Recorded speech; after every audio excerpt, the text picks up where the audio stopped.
10 mga tao na nagsabi na sila ay nag-reincarnate. Welcome sa Arvin Polo TV.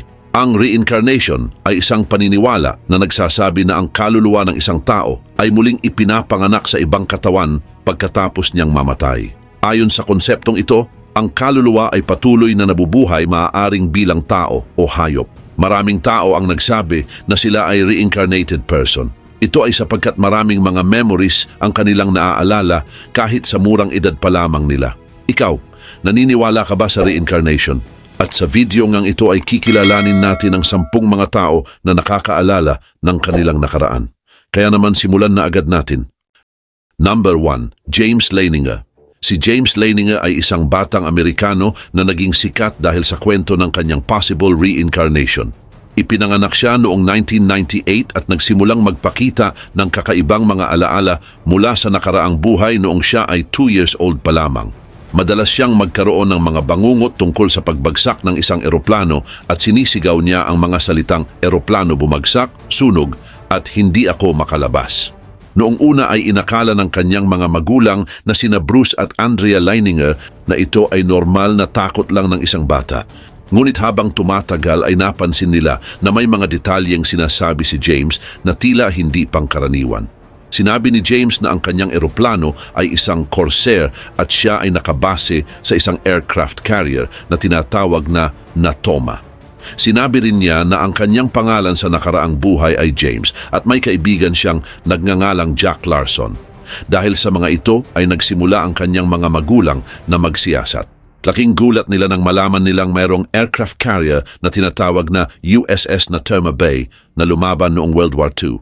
Natuklasan din nila na may isang piloto na nagngangalang James M. Houston Jr. na nagpalipad ng Corsair at namatay sa labanan sa Iwo Jima noong 1945. Ang impormasyong ito ay tila sumusuporta sa sinasabi ni James. Kaugnay nito, maraming eksperto at mga researchers hinggil sa paranormal ang naging interesado sa kaso ni James.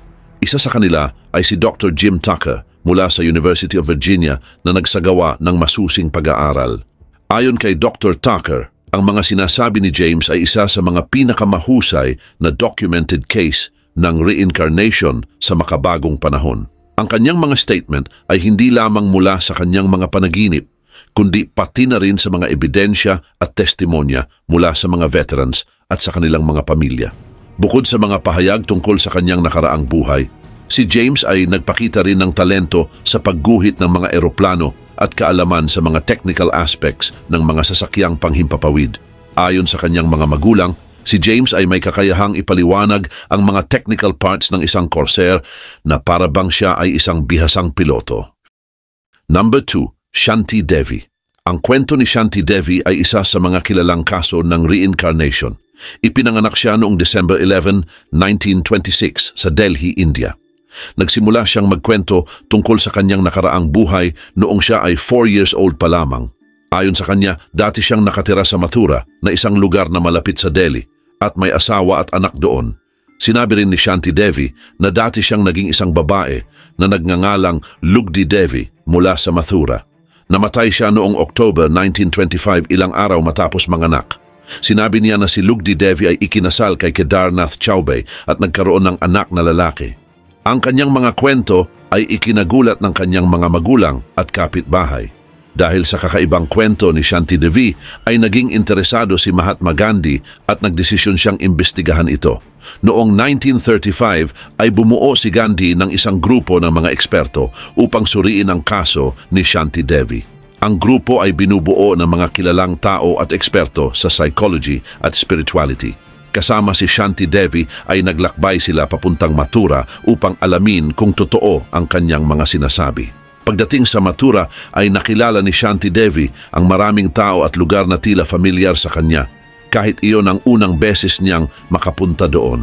Nakilala rin niya si Kedarnath na tinawag niyang kanyang asawa mula sa nakaraang buhay. Nagsalaysay siya ng mga detalyadong impormasyon tungkol sa kanilang private life, mga pag-uusap at mga pangyayari na tanging si Lugdi Devi at Kedarnath lamang ang nakakaalam. Natuklasan din ng komisyon na ang mga sinasabi ni Shanti Devi ay totoo at eksakto.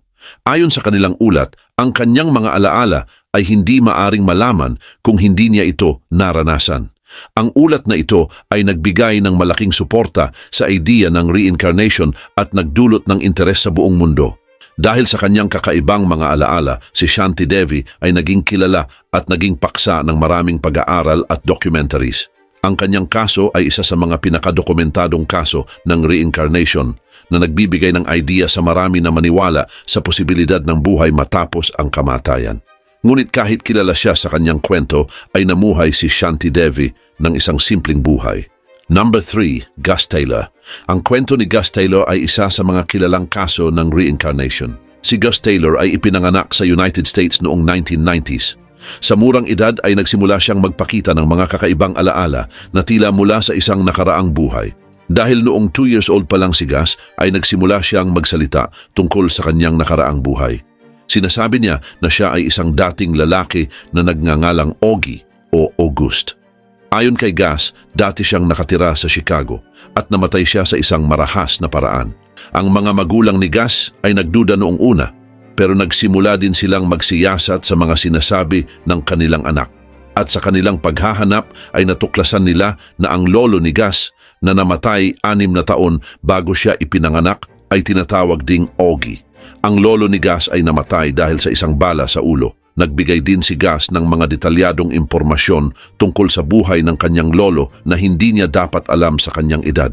Halimbawa, alam niya ang mga bagay na nakatago sa bahay ng kanyang lolo at mga pangyayari sa buhay nito. Isang partikular na alaala ni Gus ay tungkol sa isang lugar sa bahay ng kanyang lolo kung saan may mga nakatagong gamit. Nang suriin ng kanyang pamilya ay nakita nila na tama ang mga sinasabi ni Gus. Dagdag pa rito, isa pang nakakagulat na aspeto ay ang pagkakaroon ni Gus ng birthmark sa kanyang noo. Ang birthmark na ito ay kahawig ng sugat sa ulo ng kanyang lolo na sanhi ng pagkamatay nito. Para sa mga naniniwala sa reincarnation, ang mga birthmark ay madalas na itinuturing na palatandaan ng mga sugat o karanasan mula sa nakaraang buhay. Dahil sa mga detalyadong alaala ni Gus ay naging interesado ang mga researchers at eksperto sa kanyang kaso. Isa sa mga researchers na ito ay si Dr. Jim Tucker mula sa University of Virginia. Sinuri ni Dr. Tucker ang kaso ni Gus bilang bahagi ng kanyang pag-aaral tungkol sa reincarnation sa mga bata. Ayon kay Dr. Tucker, ang kaso ni Gus ay isa sa maraming halimbawa kung saan ang mga bata ay may detalyadong kaalaman tungkol sa mga nakaraang buhay na hindi nila dapat alam mula sa kanilang kasalukuyang kapaligiran. Gayon din, ang kwento ni Gus Taylor ay isa sa mga pinagtatalunang kaso ng reincarnation. Number 4, Ryan Hammonds. Si Ryan Hammonds ay isang batang Amerikano na sumikat dahil sa kanyang mga alaala mula sa nakaraang buhay na nagbigay ng interes hinggil sa reincarnation. Nagsimula ang kanyang kwento noong siya ay 4 years old. Isang gabi ay nagising siya mula sa isang bangungot at sumigaw ng "Hindi ako makahinga." Paulit-ulit itong nangyari kung kaya't nag-alala ang kanyang mga magulang. Habang lumalaki siya, ay nagsimula siyang magkwento ng mga detalye tungkol sa kanyang nakaraang buhay, na tila hindi pangkaraniwan para sa isang bata. Ayon kay Ryan, siya ay nanirahan sa Hollywood noong unang bahagi ng 1900s. Kwento niya may 3 siyang anak, isang malaking bahay na may swimming pool, at nagtrabaho siya sa pelikula. Binanggit din niya ang pangalan na Marty Martin. Ang kanyang mga magulang ay nagdududa dito, ngunit nagdesisyon silang imbestigahan ang mga sinasabi ni Ryan. At sa tulong ni Dr. Jim Tucker, na isang psychiatrist at eksperto sa reincarnation sa University of Virginia, ay nagsimula silang maghanap ng mga ebidensya para patunayan ang mga kwento ni Ryan. Si Dr. Tucker ay bahagi ng Division of Perceptual Studies sa University of Virginia na matagal nang nag-aaral ng mga kaso ng reincarnation. Nang marinig niya ang mga kwento ni Ryan, ay napansin niyang ito ay katulad ng mga naunang kaso ng mga batang nagsasalita tungkol sa kanilang nakaraang buhay. In-interview nila si Ryan at sinubukan nilang i-verify ang kanyang mga kwento. Natuklasan nila na si Marty Martin ay isang actor at talent agent sa Hollywood noong 1930s. Ang mga alaala ni Ryan ay tumugma sa mga detalyadong aspeto ng buhay ni Martin, tulad ng bilang ng kanyang mga anak, ang kanyang bahay, at ang kanyang trabaho. Isa sa mga eksaktong detalyeng naalala ni Ryan ay ang malaking bahay na may swimming pool na tumugma sa tahanan ni Martin. Naalala rin ni Ryan na may 3 siyang anak. Bagamat tila mali ito dahil si Martin ay mayroon lamang isang anak ay nalaman ni Dr. Tucker na si Martin ay may 2 stepchildren mula sa kanyang pangalawang asawa, kaya 3 ang kabuuang bilang ng mga anak sa isip ni Ryan. Maraming iba pang detalye tungkol sa mga lugar at tao na nauugnay sa buhay ni Martin ang tumpak na naalala ni Ryan. Kaugnay nito, ang kwento ni Ryan Hammonds ay nagbigay ng bagong interes sa publiko hinggil sa reincarnation at naging paksa ng iba't ibang article at documentary. Number 5, Chase Bowman. Si Chase Bowman ay isang bata na ipinanganak noong 20th century na sumikat dahil sa kanyang mga kwento tungkol sa reincarnation o muling pagkabuhay. Maraming tao ang nag-aral sa kanyang kaso dahil sa mga detalyadong alaala at kaalaman niya tungkol sa isang nakaraang buhay. Noong siya ay 4 na taong gulang pa lamang ay nagsimula si Chase na magkwento tungkol sa mga karanasan at lugar na hindi pa niya dapat alam. Ipinakita niya ang kamanghamanghang kaalaman tungkol sa isang village sa Europe. Kabilang narito ang mga pangalan ng tao, mga kalsada at mga gusali. At ang nakapagtataka dito ay hindi man lang niya nabisita o narinig mula sa kanyang mga magulang ang mga ito. Ang mga kwento ni Chase ay puno ng detalye na mahirap tandaan ng isang bata. Samantala, isa sa mga pinakakilalang bahagi ng kwento ni Chase ay ang kanyang pagkamatay sa isang aksidente sa kabayo noong unang bahagi ng 20th century. Ayon sa kanya, siya ay isang batang lalaki na nagngangalang Thomas at namatay siya noong 1920s. Noong una, ay hindi naniwala ang kanyang mga magulang sa kanyang mga kwento. Pero nang makita nila na alam niya ang mga bagay na imposible niyang malaman, ay nagsimula silang maniwala.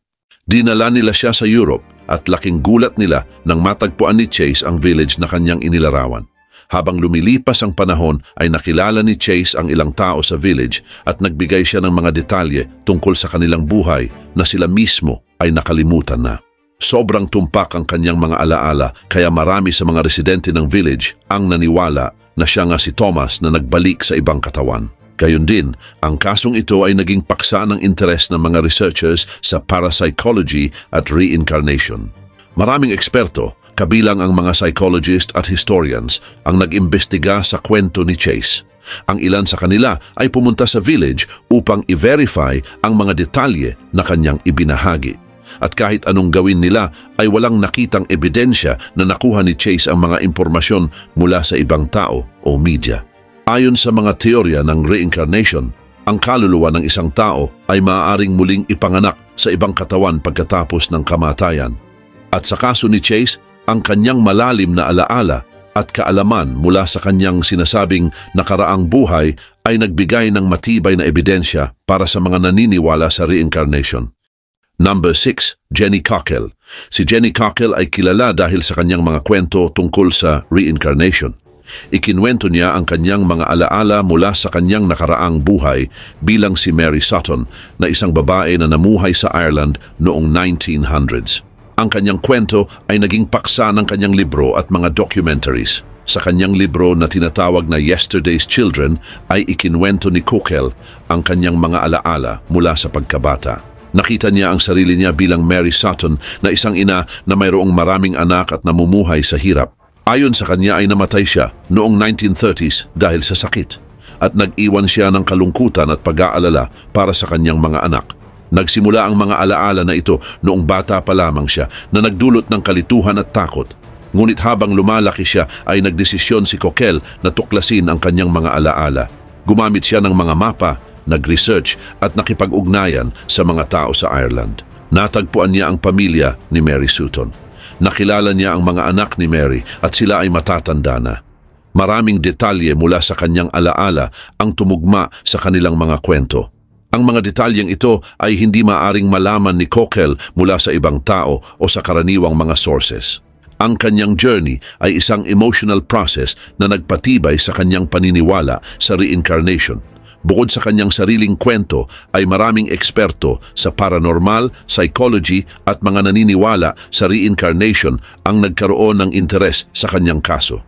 Ang kanyang mga karanasan ay nagdulot ng maraming debate tungkol sa kaluluwa, alaala at posibilidad ng buhay pagkatapos ng kamatayan.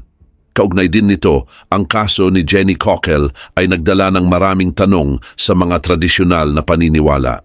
Maraming skeptics ang nagsasabi na ang kanyang mga alaala ay bunga lamang ng imagination o subconsciously acquired information.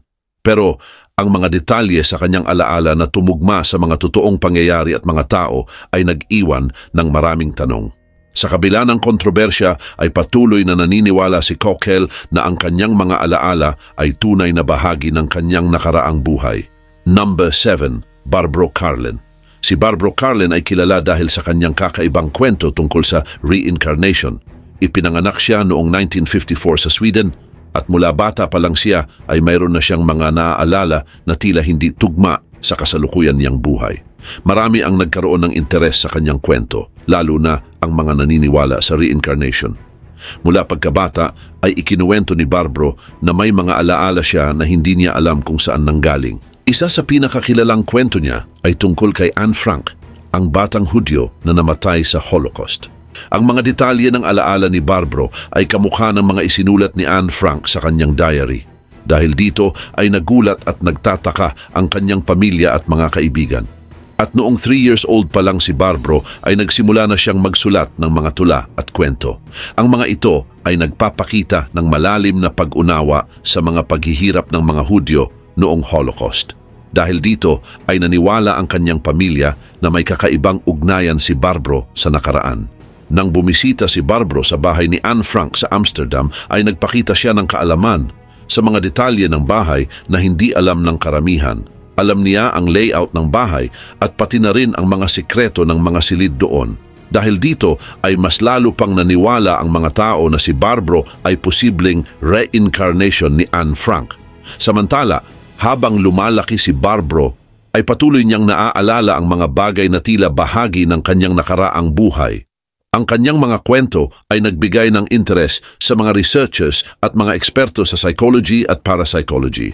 Ayon sa kanila, ang mga alaala ni Barbro ay isang halimbawa ng past life memories na karaniwang iniuugnay sa reincarnation. Ngunit kahit may ganitong mga karanasan, ay namuhay si Barbro ng normal. Siya ay naging isang writer at nagsulat ng mga libro tungkol sa kanyang mga alaala at karanasan. Ang kanyang buhay ay naging simbolo ng misteryo at pag-asa. Number 8. Cameron Macaulay. Si Cameron Macaulay na isang bata na nagmula sa Glasgow, Scotland ay naging kilala dahil sa kanyang mga kwento tungkol sa kanyang nakaraang buhay. Noong 3 years old pa lamang siya ay nagsimula siyang magkwento sa kanyang ina na si Norma tungkol sa kanyang dating buhay.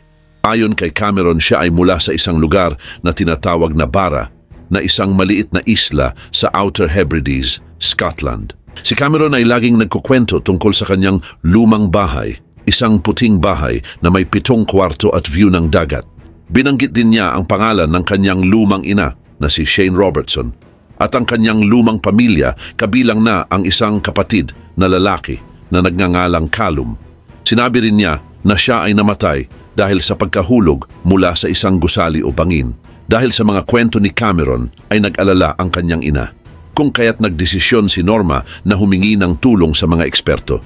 Ang kwento ni Cameron ay nakarating sa mga paranormal experts na sina Dr. Jim Tucker at Dr. Erlindor Haraldson. Kaugnay din nito, kasama ang isang TV crew ay naglakbay si Cameron, ang kanyang ina, at ang mga researchers patungong Barra upang alamin kung totoo ang mga sinasabi ng bata. Pagdating nila sa Barra ay agad na kinilala ni Cameron ang mga lugar na kanyang inilalarawan. Nakakita sila ng isang puting bahay na tugma sa kanyang mga kwento. Napag-alaman nila na ang bahay na ito ay dating pag-aari ng isang family Robertson at may anak na lalaki na nagngangalang Callum.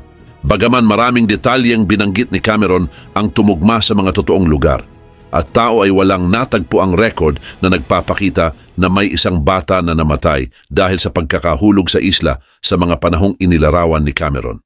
Ngunit sa kabila nito, ang detalyado at tiyak na mga alaala ng bata ay nagbigay ng malalim na pag-iisip sa maraming tao tungkol sa posibilidad ng reincarnation. Number 9. Hanan Monsur. Si Hanan Monsur ay isang kilalang kaso ng reincarnation sa Lebanon noong 1960s. Ipinanganak siya noong 1938 at lumaki sa isang pamilya ng mga Muslim sa Beirut. Normal ang kanyang kabataan, ngunit namatay siya noong 1956 dahil sa sakit sa puso. Muling napansin ang kaso ni Hanan nang ipanganak si Suad Haddad noong 1958 sa isang maliit na bayan malapit sa Beirut. Si Suad ay mula sa isang pamilyang Kristiyano at may kakaibang mga alaala at pag-uugali na hindi pangkaraniwan sa isang bata. Noong 4 years old siya ay nagsimula siyang magsalita tungkol sa isang nakaraang buhay bilang isang babaeng nagngangalang Hanan na may asawa na si Farouk at mga anak. Nagulat ang mga magulang ni Suad sa mga sinasabi niya, kaya nagdesisyon silang mag-research. Hinanap nila ang pamilya ni Hanan Monsour at nang matagpuan nila ito ay nagkaroon ng pagkakataon si Suad na makipagkita sa kanila. Nakakagulat na nakilala ni Suad ang mga tao at bagay na alam lang ni Hanan. Detalyado niyang ikinwento ang mga nangyari sa buhay ni Hanan at pati na ang mga personal na detalye na alam lang ng malalapit na kaibigan at pamilya. Maliban dito, isa sa mga nakakabilib na ebidensya ng reincarnation ay ang kakayahan ni Suad na magsalita ng mga wikang hindi pa niya natutunan, kabilang narito ang Arabic dialect na ginagamit lang sa lugar kung saan lumaki si Hanan. Bukod dito, alam din ni Suad ang maraming detalye tungkol sa buhay ni Hanan na hindi niya maaaring malaman kung hindi niya ito naranasan. Dahil dito, ang kwento ni Suad Haddad at Hanan Monsour ay pinag-aralan ng maraming eksperto sa reincarnation, tulad na lamang ni na Dr. Ian Stevenson. Si Dr. Stevenson ay isang kilalang psychiatrist at professor sa University of Virginia na nag-aaral ng mga kaso ng reincarnation. Ayon kay Dr. Stevenson, ang kaso ni Suad Haddad ay isa sa mga pinakamatibay na ebidensya ng reincarnation dahil sa dami ng detalyadong impormasyon na kanyang sinabi. Number 10, Titu Singh. Si Titu Singh ay kilala dahil sa kanyang kwento ng reincarnation na naging tanyag noong 1980s sa Uttar Pradesh, India. Si Titu Singh ay ipinanganak noong 1981 sa Budaun, Uttar Pradesh. Bata pa lang siya ay nagpapakita na siya ng mga alaala na parang galing sa ibang buhay. Dahil dito ay sinubukan ng kanyang pamilya na alamin kung may katotohanan ba ang kanyang mga kwento. Ayon kay Titu, siya raw ay si Suresh Verma sa nakaraang buhay. Isang negosyante ng electronics na may tindahan sa Agra, may asawa at 2 anak. Sabi niya ay namatay siya dahil sa pamamaril na may kinalaman sa negosyo. Napatunayan ito nang malaman ng pamilya ni Suresh Verma sa Agra ang tungkol kay Titu sa media. At noong 1983, 2 taon matapos ipanganak si Titu, ay bumisita ang pamilya Verma mula Agra sa Budaun para makilala ang batang nagsasabi na siya si Suresh Verma. Ngunit kahit nag-aalinlangan ay pumayag ang pamilya ni Titu. Nagulat sila nang makilala ni Titu ang bawat members ng pamilya Verma at tama ang kanyang mga sinabi tungkol sa kanilang buhay at alaala ni Suresh Verma. Gayun din, maraming investigator ang nagsuri sa kaso ni Titu Singh. At isa na rito si Dr. Ian Stevenson na isang kilalang psychiatrist mula sa University of Virginia. Natuklasan niya na ang mga detalye na sinabi ni Titu ay tugma sa buhay ni Suresh Verma, lalo na ang kanyang pagkamatay. Maging ang mga local investigator ay nagsabing tama ang mga sinabi ni Titu tungkol sa mga lugar at tao na hindi niya dapat alam. Bilang resulta ay naging bantog ang kwento ni Titu Singh hindi lang sa India kundi pati na rin sa buong mundo. Maraming libro, documentary at articles ang naisulat tungkol sa kanya. Karagdagan pa, nagkaroon naman ng maraming debate dahil sa kaso ni Titu Singh. Maraming religious people ang naniwala na patunay ito ng reincarnation. Sa kabilang banda, ang mga scientist ay mayroong 2 opinyon. Ang ilan ay nagsasabing may logical explanation tulad ng kakaibang psychological phenomena o external influences, habang ang iba naman ay naniniwala na may mga bagay na hindi pa nauunawaan ng agham.